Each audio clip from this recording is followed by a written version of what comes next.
Naisipan namin na ipa-check up siya sa vet kasi baka mamaya meron siyang nararamdamang iba. Kahit sabihin na malakas siyang kumain, naglalaro siya, naisip pa rin namin na dalhin siya sa vet. Gawa nga po nang nagtataka kami bakit yung kanang paa niya galaw ng galaw. Kahit tulog po siya, gumagalaw ng kusa yung paa niya. Ayan o. Ganyan yung itsura ng paa ni Sorry.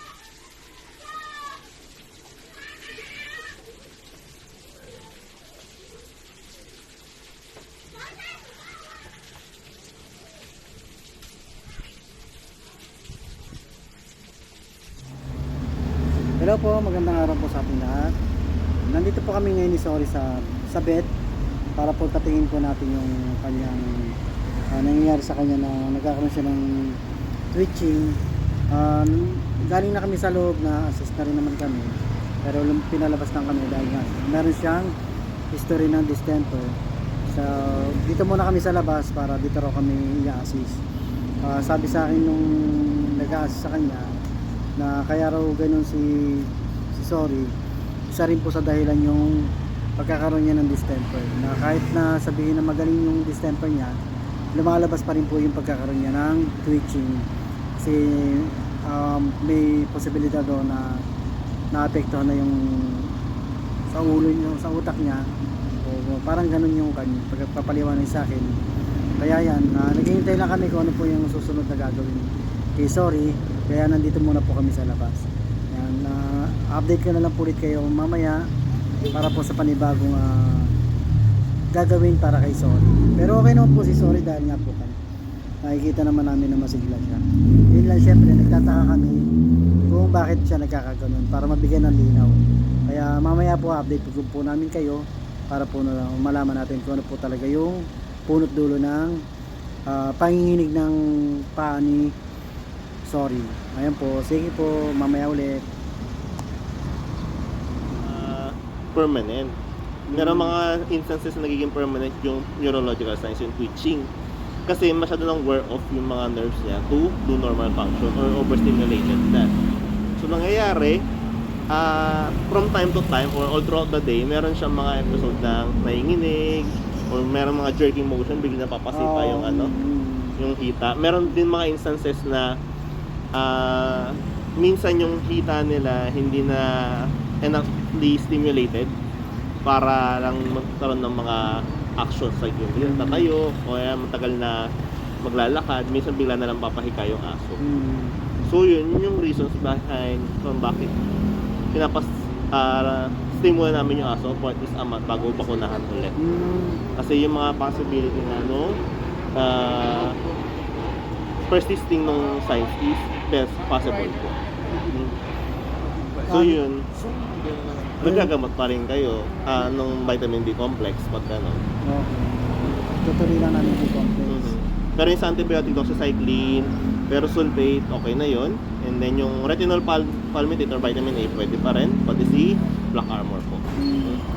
Kasi si Black Armor, particularly sa other dogs nyo, pwede pa rin mapasa. Possible pa rin mag-shed siya ng virus kapag inuubo. Kasi meron kayong signs na retching. Pwede siya mag-airborne. So mas better na magbigay kayo ng mga ganun po. Pero sa ngayon kasi yung wala namang gano'n na inuubo siya. Oh, that's good po. Ang Yung lang twitching talaga, na lang. twitching na lang. Kasi bigla na kami. Bigla lang siya nagkaganon. Kasi nung mga nakarang araw, normal naman, tapos bigla nagkaganon. Possible pa rin mangyari yan kahit tapos na tayo magtapos po.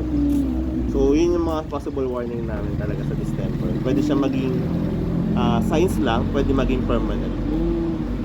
So medyo hindi siya magandang tingnan sa mga aso, particularly syempre parang mukha palagi siya may sakit. Kasi nag-aalangan nga kami, baka kung mamaya yung bigla na siya matumba. Pero pag ganun ba, maapektuhan pa rin yung utak niya o hindi naman?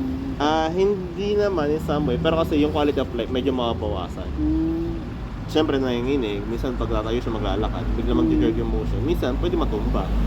Or minsan mas pipili niya na lang hindi tumayo kasi medyo uncomfortable siya kapag may jerking motion. Na ganun scenario po. Pero possible talaga yung permanent yung twitching signs sa aso na may distemper po. Kahit na tapos na tayo mag-antibiotic sa kanya. Yung kanya, anong tawag doon, gamot ka na kan. Yung para sa ano ba yun, yung bukod dun sa sinabi mo kanina na black armor, hindi pa may sinabi. Retinol palmitate, vitamin A. Oo. Tuloy lang po. Tuloy pa yan.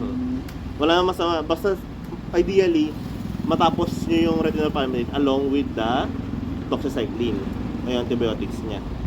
So, kapag natapos yung doxycycline, ideally, pwede nyo na rin i-stop si retinol palmitate. Pero, mas maganda kung tuloy pa rin po. Okay. Pwede Along with the may medication. maintenance na namin yun. Siguro until after a month ng medication, pwede pa rin yan. Ang problema sa vitamin A, minsan di siya na-utilize masyado. Mas importante si vitamin B complex. Sabi ko. Kasi siya yung nagtumutulong sa neurological. Nung vitamin B complex ba daw may vaccine? Pag nasa ganitong sitwasyon ba siya, nakalampas na siya ng 1 month, tapos may twitching pa rin siya, pwede na siyang i-vaccine. Pwede na po. Pero yung kung 1 month after nag-twitch pa rin siya, most likely mataas yung chance na permanent na talaga yun. So yun yung sa other dogs nyo na na nakatransmit o naka-contract ng sakit na yun. Sa ngayon siya pa lang naman yung nagganito.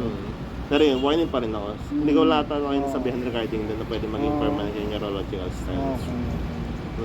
Pero yun, definitely, meron talaga mga ganong scenario po. Hindi sa ngayon pala walang ibang gagawin sa kanya kundi Vitamin B complex. iinom na lang siya. Kasi siya yung pinaka-protector natin sa nerves eh. Tsaka pang tama rin na stimulation. Okay. Ayan, kung kanina natutulog si Sorry, ngayon naman, makikita niyo po na ano siya, playful, kahit ganyan yung kanyang paa. Ayan, kalaro niya yung kanyang mama Cherry.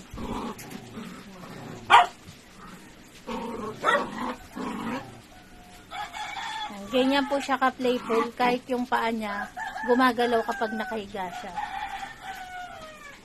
Sorry, halika dito. Ayan na. Ayan po si Sorry Girl. My baby girl.